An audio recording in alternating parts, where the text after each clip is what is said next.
ഓം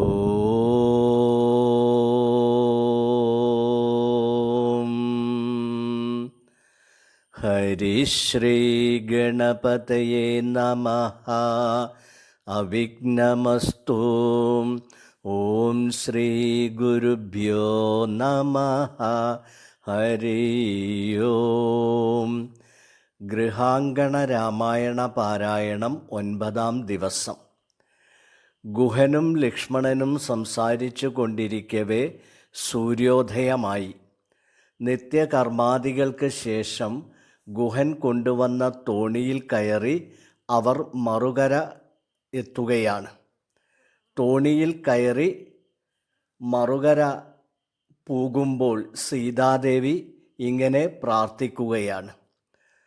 ഗംഗേ ഭഗവതി ദേവി നമോസ്തുതേ. സംഗേന ശംഭുതൻ മൗലിയിൽ വാഴുന്ന സുന്ദരി ഹൈമവതി നമസ്തേ നമോ. മന്ദാകിനി ദേവി ഗംഗേ നമോസ്തുതേ. ഞങ്ങൾ വനവാസവും കഴിഞ്ഞാധരാലിങ് വന്നാൽ ബലിപൂജകൾ നൽകുവൻ. രക്ഷിച്ചു കൊള്ളുക നീയാപത്തുകൂടാതെ ദക്ഷാരി വല്ലഭേ ഗംഗേ നമോസ്തുതേ. ഗംഗാമാതാവിൻ്റെ പാവന പ്രാർത്ഥനയിൽ മുഴുകിയിരിക്കവേ രാമാദികൾ മറുകര എത്തിപ്പെടുകയാണ്. യാത്ര പറഞ്ഞു പോകുന്ന ഗുഹനെ കണ്ണിൽ നിന്ന് മറയുന്നതുവരെ രാമാദികൾ നോക്കി നിന്നു.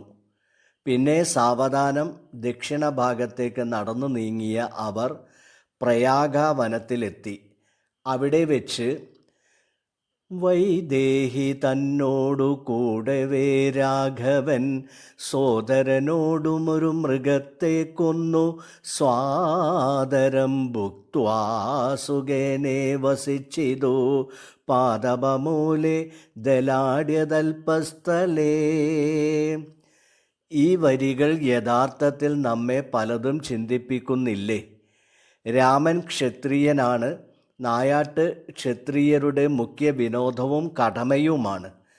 രാമാദികൾ ബാല്യത്തിൽ തന്നെ നായാട്ട് നടത്തി ദുഷ്ടമൃഗങ്ങളെ കൊന്ന് ദശരഥ മഹാരാജാവിൻ്റെ കാൽക്കൽ കൊണ്ടുവച്ച് തങ്ങളുടെ ആയുധ നൈപുണ്യം തെളിയിച്ചിട്ടുണ്ട്.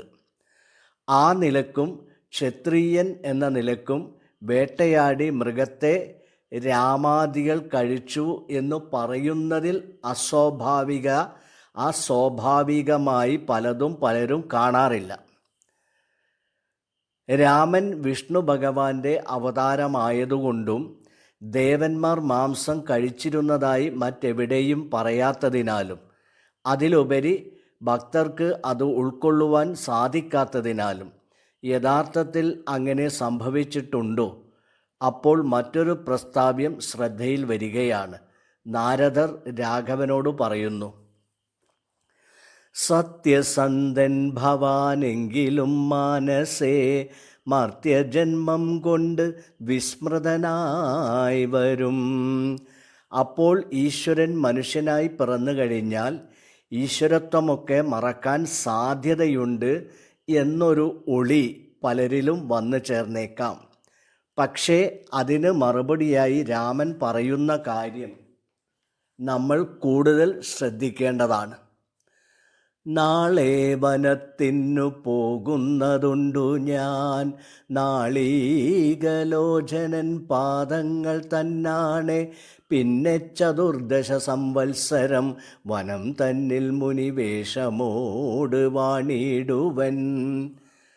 അപ്പോൾ മുനിയായി വനവാസകാലം കഴിച്ചുകൂട്ടും എന്നാണല്ലോ മനസ്സിലാവുന്നത്. അങ്ങനെ വരുമ്പോൾ മാംസഭക്ഷണം ഒരു സംശയമായി തന്നെ നിലകൊള്ളുന്നു. മാത്രവുമല്ല, കൈകേയി ഒരാൾ മാത്രമാണ് രാമൻ്റെ വനവാസത്തിന് കാരണമായിട്ടുള്ളത്. കൈകേയിക്ക് ദശരഥൻ കൊടുത്ത 2 വരങ്ങളാണ് അതിനുള്ള അടിസ്ഥാനവും. അതായത് തൻ്റെ പിതാവിൻ്റെ സത്യപരിപാലനത്തിന് വേണ്ടി മാത്രമാണ് രാമൻ സ്വയം വനവാസം സ്വീകരിച്ചിട്ടുള്ളത്. താതകാര്യമനാജ്ഞത്തമെന്നാകിലും മോദേന ചെയ്യുന്ന നന്ദനനുത്തമൻ, പിത്രാനിയുക്തനായിട്ടു ചെയ്യുന്നവൻ മധ്യമനായുള്ള പുത്രനറിഞ്ഞാലും, ഉക്തമെന്നാകിലും ഇക്കാര്യമെന്നാലെ കർത്തവ്യമല്ലെന്നു വെച്ചടങ്ങുന്നവൻ, പിതൃർമലമെന്നു ചൊല്ലുന്നു സജ്ജനം. ഇതാണ് രാമൻ്റെ അഭിപ്രായം. അപ്പോൾ പിതാവിൻ്റെ സത്യപരിപാലനം ഏറ്റെടുത്ത രാമന് അതിൽ നിന്ന് ഇട വ്യതിചലിക്കുവാനും സാധ്യമല്ല. രാമൻ്റെ വനവാസത്തിന് കാരണക്കാരിയായ കൈകേയി അതിനാസ്പദമായ വരം ആവശ്യപ്പെടുന്നത് ഇപ്രകാരമുള്ള ചില വ്യവസ്ഥകൾ കൂടി ഉൾക്കൊള്ളിച്ചുകൊണ്ടാണ്. അപ്പോൾ അതും പാലിക്കാൻ രാമൻ ബാധ്യസ്ഥനാണ്. ഭൂപതി വീരൻ ജടാവൽക്കലം പൂണ്ട് താപസവേഷം ധരിച്ചു വനാന്തരേ, കാലം 14 വത്സരം വാഴണം മൂലബലങ്ങൾ ഭുജിച്ചു മഹീപതേ, ഭൂമി പാലിപ്പാൻ ഭരതനെയാക്കണം രാമനുഷസ്സിവനത്തിനു പോകണം. ഈ വക കാരണങ്ങളാൽ ഒരു മൃഗത്തെ കൊന്നു ഭക്ഷിച്ചു എന്നതിന് വേറെ എന്തെങ്കിലും ഗൂഢാർത്ഥങ്ങൾ ഉണ്ടോ എന്നറിയാനാണ് ഇവിടെ ഇതൊക്കെ സൂചിപ്പിച്ചിട്ടുള്ളത്. അതിനാൽ ഭക്തരായ അനുവാചകർ ശ്രദ്ധിച്ച് ഇതിനൊരു അഭിപ്രായ രൂപീകരണം നടത്തേണ്ടതാണ്. വിവാദം ഉണ്ടാക്കുകയല്ല നമ്മുടെ ലക്ഷ്യം എന്നുകൂടി പറഞ്ഞുകൊണ്ട് രാമായണ വിവരണം തുടരുകയാണ്. പ്രയാഗവനത്തിലെത്തിയ രാമാദികൾ നിത്യകർമ്മങ്ങൾക്ക് ശേഷം വാത്മീകിയുടെ ശിഷ്യനായ ഭരദ്വാജ മുനിയുടെ ആശ്രമത്തിലെത്തി.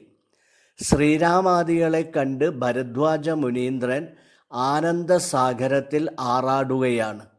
എന്നിട്ട് യഥാവിധി അവരെ പൂജിച്ചു സ്വീകരിക്കുകയാണ്. രാമനും സീതയും ലക്ഷ്മണനും മുനിയുടെ പാദങ്ങളിൽ വീണു വണങ്ങി. മുനി അവരെ ആശീർവദിച്ചു. മുനിയുമായി ഓരോരോ കാര്യങ്ങൾ സംസാരിച്ച് അന്ന് രാത്രി ആശ്രമത്തിൽ കഴിഞ്ഞുകൂടി. പിറ്റേന്ന് അതിരാവിലെ എഴുന്നേറ്റ് രാമാദികൾ മുനിപുത്രന്മാരോടൊപ്പം കാളിന്തി കടന്ന് വാത്മീകി ആശ്രമം സ്ഥിതി ചെയ്യുന്ന ചിത്രകൂട പർവ്വതത്തിൽ എത്തുകയാണ്. ഒട്ടേറെ മുനിമാർ തപസ്സു ചെയ്യുന്ന ഇടമാണ് ആ പ്രദേശം. പക്ഷികളുടെ കളകൂജനവും ചന്തമേറിയ പൂക്കളും കായ്കനികളേന്തിയ വൃക്ഷലതാദികളും ചിത്രകൂടത്തെ മനോഹരമാക്കുന്നു. ആശ്രമത്തിലെത്തിയ രാമനെ ആലിംഗനം ചെയ്തു സ്വീകരിച്ചു മാമുനി. അർഘ്യപാദ്യാദികൾ നൽകി പൂജിച്ചു. മാധുര്യമേറിയ കായ്കനികളും കിഴങ്ങുകളും ഭക്ഷണമായി നൽകി. തൻ്റെ വനയാത്രയുടെ ഉദ്ദേശവും മറ്റ് കാര്യങ്ങളും എല്ലാം രാമൻ മാമുനിയെ ധരിപ്പിക്കുകയാണ്. തങ്ങൾക്ക് ഈ പ്രദേശത്ത് വസിക്കാൻ പറ്റിയ ഒരു സ്ഥലം കൂടി നിർദ്ദേശിക്കണമെന്ന് രാമൻ തദവസരത്തിൽ മുനിയോട് അപേക്ഷിക്കുകയുമാണ്. ഇതൊക്കെ കേട്ട് മന്ദസ്മേരവദനായി മുനി പറഞ്ഞു, അല്ലയോ രാമ, സകല ലോകങ്ങളിലും നീ വസിക്കുന്നു. നീയാണെങ്കിലോ സർവ്വലോകങ്ങളിലും വസിക്കുന്നു. ആ നിലക്ക് അങ്ങേക്കൊരു സാധാരണ വാസസ്ഥലം ഞാൻ എങ്ങനെയാണ് നിർദ്ദേശിക്കുക? എങ്കിലും നീ ചോദിച്ച കാരണം ഞാൻ നിനക്കായി ഒരു വാസസ്ഥലം നിർദ്ദേശിക്കാം എന്ന് പറഞ്ഞുകൊണ്ട് തൻ്റെ പൂർവ ജീവചരിതം രാമന് മുമ്പാകെ വെളിപ്പെടുത്തുകയാണ്. അല്ലയോ രാമ, കാതിന് കുളിരേകുന്ന, മനസ്സിന് ഇമ്പമേകുന്ന നിന്റെ നാമം വർണ്ണിക്കുക അസാധ്യമാണ്. അങ്ങയുടെ നാമമഹിമയാൽ ബ്രഹ്മർഷിയായി തീർന്നവനാണ് ഞാൻ. ജന്മം കൊണ്ട് മാത്രം ബ്രാഹ്മണനായിരുന്നു ഞാൻ. കർമ്മം കൊണ്ട് അധമനുമായിരുന്നു. അതിനാൽ ചണ്ഡാളനായി അറിയപ്പെട്ടു. കിരാതന്മാരുമായി ചേർന്ന് അക്രമകർമ്മങ്ങളും കൊലയും കൊള്ളയും നിരന്തരമായി ചെയ്തു വന്നു. ദുരാചാരയായ ഒരു സ്ത്രീയെ ഭാര്യയായി സ്വീകരിച്ചു. ബ്രാഹ്മണ സ്ത്രീ അല്ലാത്ത അവരിൽ ധാരാളം മക്കളുമുണ്ടായി. ആയുധവുമായി നാടുനീളെ കാട്ടിലും മേട്ടിലും സഞ്ചരിച്ചു. വഴിപോക്കരെ ആക്രമിച്ചു. അവരുടെ മുതലുകൾ അപഹരിച്ചു. എതിർത്തവരെ വധിച്ചു കളഞ്ഞു. ജന്തുക്കളെ ചതിച്ചു കൊന്നു. അങ്ങനെ ഒരു ദിവസം കുറേ മാമുനിമാർ വരുന്നതായി ശ്രദ്ധയിൽപ്പെട്ടു. അവരുടെ മുതലുകൾ പിടിച്ചു പറിക്കാനായി മുതിർന്നപ്പോൾ അവർ അതീവ ശാന്ത ശബ്ദത്തിൽ എന്നോട് പറഞ്ഞു, നീ എന്തിനാണ് ഇങ്ങനെയൊക്കെ പ്രവർത്തിക്കുന്നത്? ഞങ്ങളുടെ കയ്യിലുള്ളതെല്ലാം നിനക്ക് തന്നേക്കാം. പക്ഷേ എന്തിനാണ് ഈ പ്രവൃത്തി നീ ചെയ്യുന്നത്? അത് ഞങ്ങളോട് പറഞ്ഞു തരണം.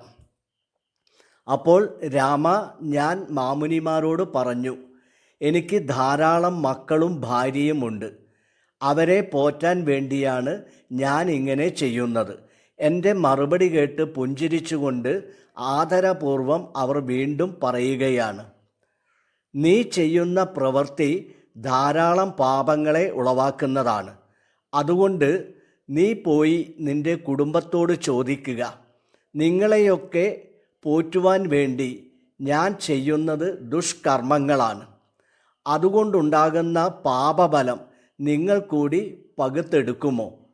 ഞാൻ ചോദിച്ചതിന് മറുപടിയായി അവർ പറയുകയായിരുന്നു, നിത്യവും ചെയ്യുന്ന കർമ്മഗണഫലം കർത്താവൊഴിഞ്ഞു മറ്റന്യൻ ഭുജിക്കുമോ? താൻ നിരന്തരം ചെയ്യുന്ന കർമ്മങ്ങൾ താൻ അനുഭവിച്ചിടുകന്നേ വരൂ. ആ മറുപടി കേട്ട് പറഞ്ഞറിയിക്കാൻ പറ്റാത്ത വിധം പല ചിന്തകൾ എന്നിൽ ഉടലെടുത്തു. ആയുധങ്ങളെല്ലാം ദൂരെ വലിച്ചെറിഞ്ഞ് ഞാൻ മുനിമാരുടെ അടുത്തേക്ക് ഓടിയെത്തി. എന്നെ രക്ഷിക്കണമേ, രക്ഷിക്കണമേ എന്ന് കരഞ്ഞു പറഞ്ഞ് അവരുടെ പാദങ്ങളിൽ വീണ് നമസ്കരിച്ചു. ദയാപരന്മാരായ മുനികൾ എന്നോട് എഴുന്നേൽക്കുവാൻ ആവശ്യപ്പെട്ടു. നിനക്ക് മംഗളവും മനഃശാന്തിയും ഉണ്ടാവട്ടെ എന്ന് ആശംസിക്കുകയും ചെയ്തു. മാത്രവുമല്ല, എന്നെ രക്ഷിക്കുന്നതിന് വേണ്ടി അവർ കൂടിയാലോചിച്ച ശേഷം മരാ എന്ന് നിരന്തരം ജപിക്കുവാൻ നിർദ്ദേശിക്കുകയും ചെയ്തു. ഞങ്ങൾ തിരിച്ചു വരുന്നത് വരെ അത് തുടരാനും ആവശ്യപ്പെട്ടു.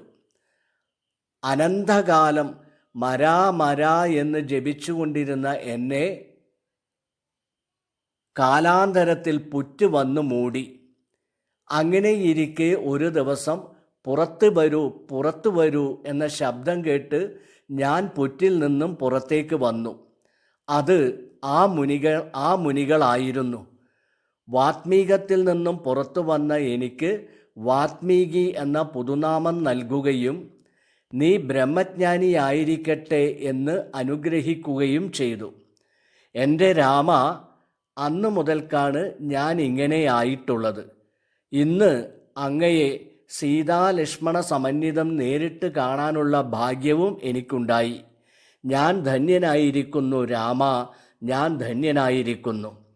ഇങ്ങനെ പറഞ്ഞ് മുനിശിഷ്യന്മാർ സഹിതം രാമാദികളെയും കൂട്ടി കുറേ മുന്നോട്ടേക്ക് നടന്നു മാമുനി. അവിടെ ചിത്രകൂടത്തിനും ഗംഗയ്ക്കുമിടയിൽ ഒരാശ്രമം തീർത്ത് രാമനോട് കുറേ കാലം അവിടെ തന്നെ വസിക്കുവാൻ അരുളി നൽകുകയും ചെയ്തു. വാത്മീകിയുടെ നിത്യപൂജകൾ സ്വീകരിച്ച് മുനിമാരാലും ദേവന്മാരാലും സേവിതനായി സീതയോടും ലക്ഷ്മണനോടും ചേർന്ന് ശ്രീരാമാദിക സസന്തോഷം അവിടെ വസിച്ചു വരികയാണ് എന്ന് പറഞ്ഞുകൊണ്ട് ഇന്നത്തെ സത്സംഗം ഇവിടെ പൂർണ്ണമാവുകയാണ്. എല്ലാവർക്കും നമസ്കാരം.